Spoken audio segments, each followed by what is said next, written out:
Okay so अस्सलाम वालेकुम to everyone. Am I audible and visible to you guys? आवाज़ आ रही है मेरी? Hello hello hello.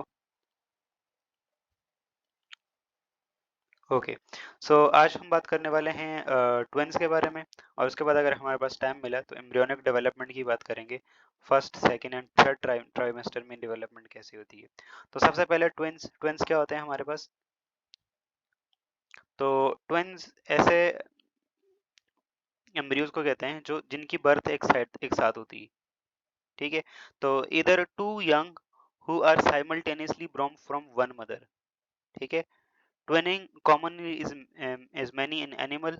ठीक है, एनिमल्स में ये बहुत ज़्यादा कॉमन होती है ना, जैसे आप लोगों ने देखा होगा कैट्स कैट्स के बहुत सारे बच्चे होते हैं।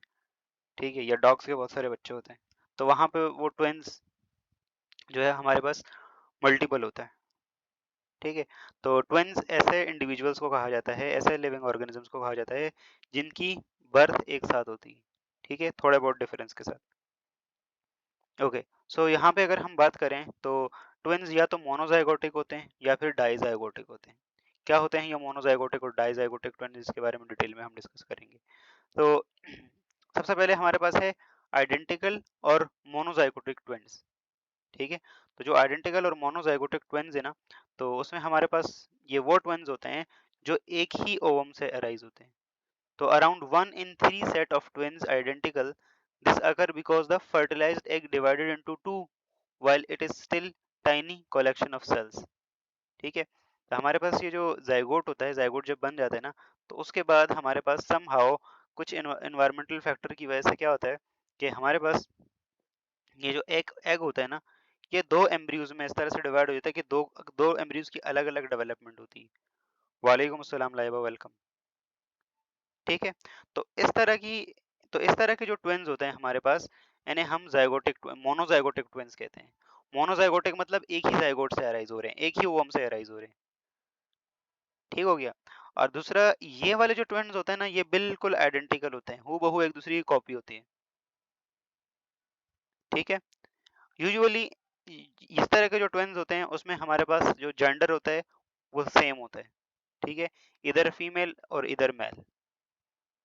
और उनकी जो है वो जो फिजिकल अपीयरेंस है वो भी सेम होती है, डीएनए भी सेम होता है, सब कुछ सेम होता है। एमन और मिनाल कौन है? ये एमन और मिनाल मुझे तो नहीं पता।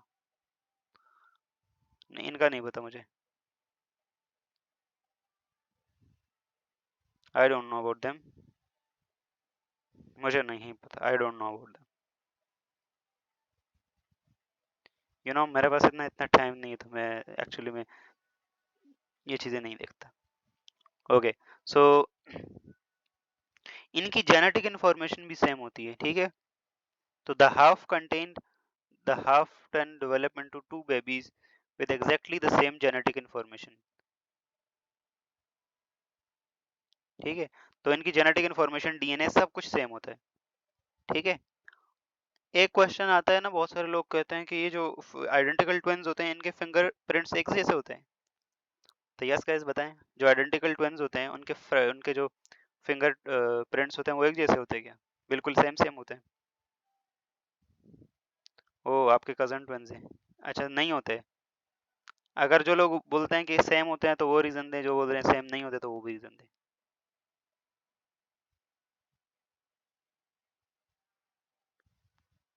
यस।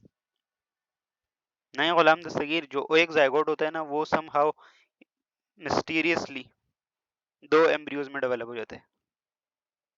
रीजन नहीं। अच्छा, जो हमारे पास जो फिंगरप्रिंट्स होते हैं ना, तो जेनेटिक्स पे तो ये डिपेंड करते हैं, लेकिन साथ साथ में ये इन्वायरमेंटल फैक्टर पे भी डिपेंड करते हैं। इन्वायरमेंटल फैक्टर जो होते हैं, ठीक है, कि इन्वायरमेंट कैसा है, तो इन्वायरमेंटल फैक्टर पे भी डिपेंड करते हैं। तो जो जो जो हमारे पास ट्विन्स होते हैं, आइडेंटिकल ट्विन्स या मोनोजाइगोटिक ट्विन्स, उनका जो फिंगरप्रिंट्स होते हैं ना, वो इतने ज़्यादा डिफरेंट नहीं होते, क्योंकि उनका जेनेटिक्स सेम है। और इतना ज़्यादा अलग भी थोड़ा बहुत डिफरेंस इसमें इस वजह से आता है कि इन्वायरमेंटल फैक्टर पे भी ये डिपेंड करते हैं। ठीक है, तो इसलिए इनके जो हमारे पास थोड़ा बहुत जो डिफरेंस होता है ना, उसमें हम पहचान सकते हैं कि कौन सा। नहीं, बिल्कुल सेम नहीं होते, बिल्कुल सेम तो हो बिल्कुल भी नहीं होते। ठीक है, ओके। तो twin conceived from one egg and one sperms are called identical or the monozygotic twins. ठीक है, one cell. The biological mechanism that prompt the single fertilized egg splits into two remain a mystery. ठीक है, ये it is still a mystery कि ये कैसे हो जाता है. ठीक है, तो approximately 1/4 of identical twins are mirror images of each other. ये बिल्कुल एक दूसरे के mirror images होते हैं. ठीक है, which means right side of the one child matches the left side of their own twin. तो आप लोगों ने शायद केमिस्ट्री में पढ़ा होगा मिरर इमेजेस, ऑप्टिकल आइसोमेरिज्म या एनेंशियोमर्स पढ़े होंगे. तो ये भी एक दूसरे के एनेंशियोमर्स होते हैं. एग्जैक्टली. ऑप्टिकल आइसोमेरिज्म पढ़ी आप लोगों ने? ठीक है, चलें, दैट्स गुड. वो स्पेशल लाइट होती है, कोई आम लाइट नहीं होती, प्लेन पोलराइज्ड लाइट होती.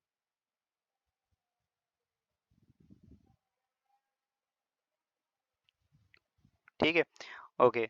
उसके बाद हमारे पास है हेटेरोजाइगोटिक ट्विंस या पेरेंटल ट्विंस. तो जो हेटेरोजाइगोटिक ट्विंस या पेरेंटल ट्विंस है ना, तो उसमें हमारे पास क्या होता है, तो around 2 in 3 set of twins are parental.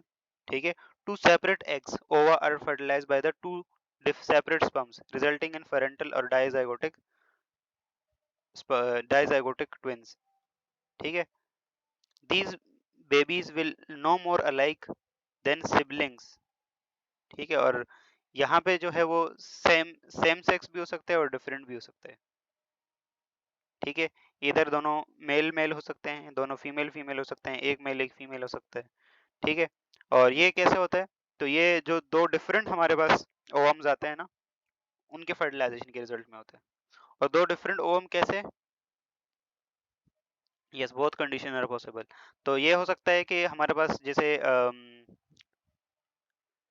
Embryo, जैसे oogenesis होती है, तो उसमें एक हमारे पास क्या बनती है, पोलर बॉडी बनती है ना, तो मे भी एक पोलर बॉडी दोबारा से मेच्योर हो जाए. ठीक है, या फिर दोनों मतलब एक ओवम एक ओवरी से आए, एक दूसरे से आए, तो दोनों में से साइमल्टेनियसली आए, तो इस तरह से भी हो सकता है. ठीक है, तो दोनों कंडीशन पॉसिबल है.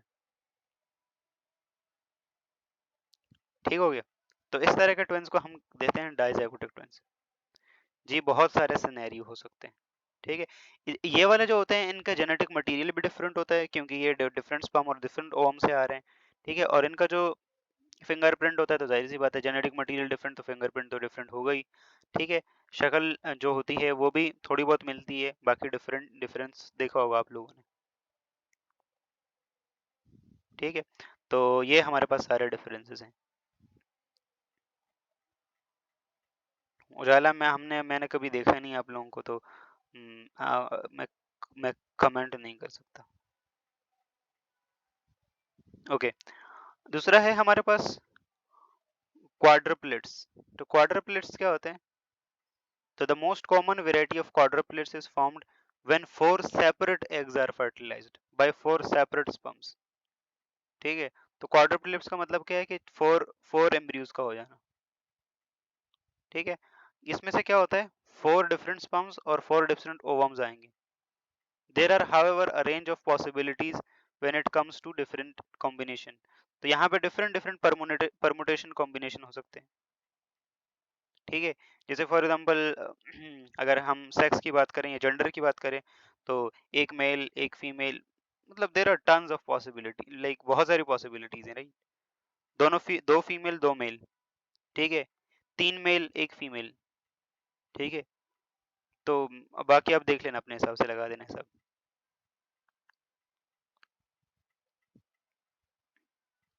अच्छा, क्वाड्रुप्लेट जो है वो आइडेंटिकल भी हो सकते हैं और फरंटल यानी नॉन आइडेंटिकल भी हो सकते हैं.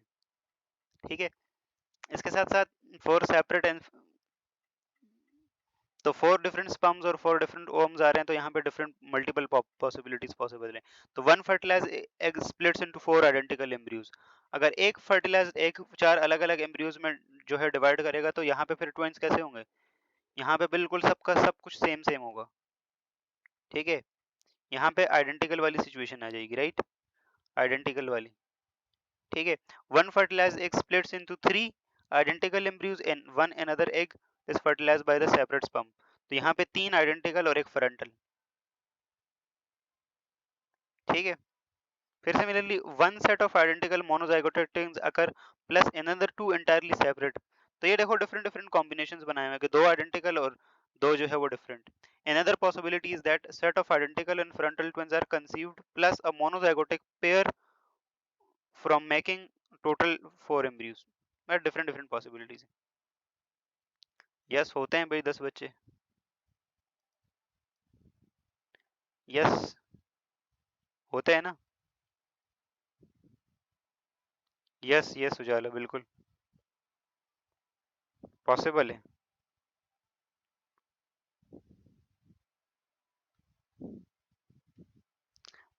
होते हैं भाई, क्यों नहीं होते। डॉगीज के नहीं होते। डॉगीज के होते हैं ना। डॉगीज की बात कर रहे हैं भाई, मैं तो डॉगीज की बात कर रहा हूँ। ह्यूमंस का मुझे नहीं पता। ओ ह्यूमंस का।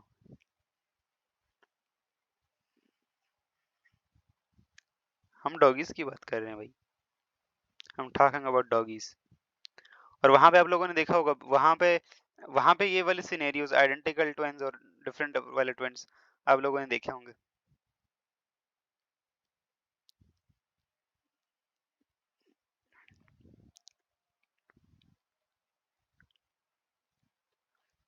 मरियम क्या हो गया, चाइनीज में ऐसा क्या है। ओके अच्छा एक सिचुएशन। ओके इसके बाद प्लेसेंटा एंड अम्बिलिकल कॉर्ड देख लेते हैं। अच्छा जो डॉगीज में एक वो चीज होती है कि उनमें देखो डिफरेंट डिफरेंट कलर्स आते हैं। ठीक है, कुछ मदर साइड से कुछ फादर साइड से। ठीक है, और वहां पे आइडेंटिकल और हेटेरोजाइगोटिक ट्विन्स वाला जो कॉन्सेप्ट अभी क्वाड्रुप्लेट्स में बता रहे थे ना, तो वहां पे क्लियर कटली पता लगता है कि कुछ जो है वो दो पपीज एक जैसे होते हैं। ठीक है, एक पपी उनसे बिल्कुल डिफरेंट। तो देखे होंगे आप लोगों ने इस तरह से। किस किस को चाहिए मतलब पपी घर पे रखना है। अच्छे होते हैं ना बहुत, इनोसेंट होते हैं वो। वालेकुम अस्सलाम लाइबा, वेलकम। ओके, बहुत सारे लोगों को अच्छे लगते हैं, मुझे भी अच्छे लगते हैं इवन। मरियम और मैजबीन आप लोगों को ज़रूरत नहीं है। ओ किटन चाहिए।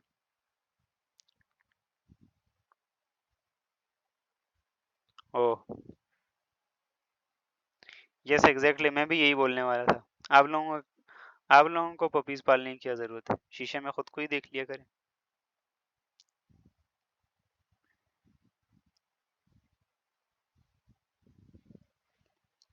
ओके सो चले भाई, इसके बाद हम डिस्कस करते हैं प्लेसेंटा और अम्बाइलिकल कॉर्ड। तो क्या होता है ये सो कॉल्ड प्लेसेंटा और अम्बाइलिकल कॉर्ड। तो placenta is the section that join the embryo to the mother. ठीक है, तो यू कैन सी गाइस कि यहाँ पे ये नजर आ रहा होगा आप लोगों को, दिस थिंग, ये जो चीज है, दिस इज प्लेसेंटा। ओके, और प्लेसेंटा का काम क्या होता है। Placenta is highly vascularised tissue, और यहाँ से जो है वो ब्लड सप्लाई मिल रही होती है फीटस को। ठीक है, और this is you can see this is the umbilical cord. Umbilical cord यहाँ पे जो है वो एक्चुअली में जो एक्सचेंज मटेरियल का एक्सचेंज होता है बिटवीन एम्ब्रियो एंड प्लेसेंटा, वो अम्बाइलिकल कॉर्ड के थ्रू होता है। ठीक है, तो प्लेसेंटा जो है वो इसके मल्टीपल काम्स हैं। नंबर वन, एक तो ये न्यूट्रिशन प्रोवाइड करती है, it is highly vascularised tissue. On top of that it also releases HCG hormone, human क्रियोनिक gonadotropin hormone. साथ साथ में it also releases progesterone which maintain the pregnancy. So the placenta is the section that join the embryo to the mother. They provide food, nutrients, and the oxygen to the development embryo. They also gather carbon dioxide and other waste material from baby. Furthermore, they have rich supplies of blood vessels. The placenta is attached to anywhere in the uterus and rarely of its lower side. ठीक है, तो placenta हमारे पास जो है वो क्या करती है। Placenta is highly vascularised tissue, ये हमारे पास एक्सचेंज करवाती है ठीक है, गैसियस एक्सचेंज करवाती है, साथ साथ में न्यूट्रॉन्स का एक्सचेंज करवाती है, और फीटस के अंदर अगर कार्बन डाइऑक्साइड जो होती है ना वो भी इसी रूट से आती है। ठीक है, प्लेसेंटा जो है वो हमारे पास HCG हार्मोन भी रिलीज करती है, जिससे हमें पता लगता है कि भाई यस हमारे पास this is a marker of pregnancy, तो इस चीज को टेस्ट किया जाता है। इसके साथ साथ umbilical cord, it is a tubular construction between the foetus and the mother's placenta. ठीक है, it is also known as the birth cord. It aids the transportation of blood फलाना फलाना। ओके, अब ये जो हमारे पास अम्बाइलिकल कोड होता है ना, इसके अंदर अम्बाइलिकल आर्टरी और अम्बाइलिकल वेन होती है। ठीक है, उसमें से क्या होता है, चीजों का एक्सचेंज पॉसिबल हो पाता है। ठीक है, यहाँ तक क्लियर है सब लोगों को? आगे बढ़ें तो आगे हमारे पास क्या है, एम्ब्रियोनिक डिसऑर्डर्स हैं। एम्ब्रियोनिक डिसऑर्डर्स को हम किसी दूसरी क्लास में देखेंगे। और अभी आप लोगों की केमिस्ट्री की क्लास होगी क्या अभी?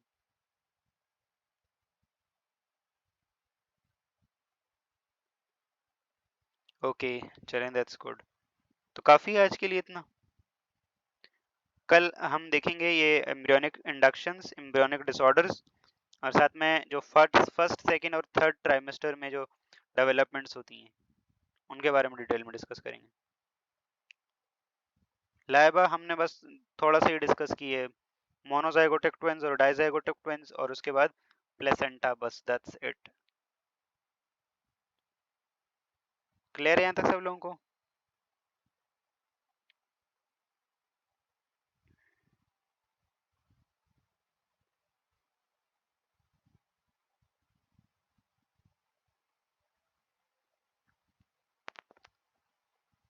ओके,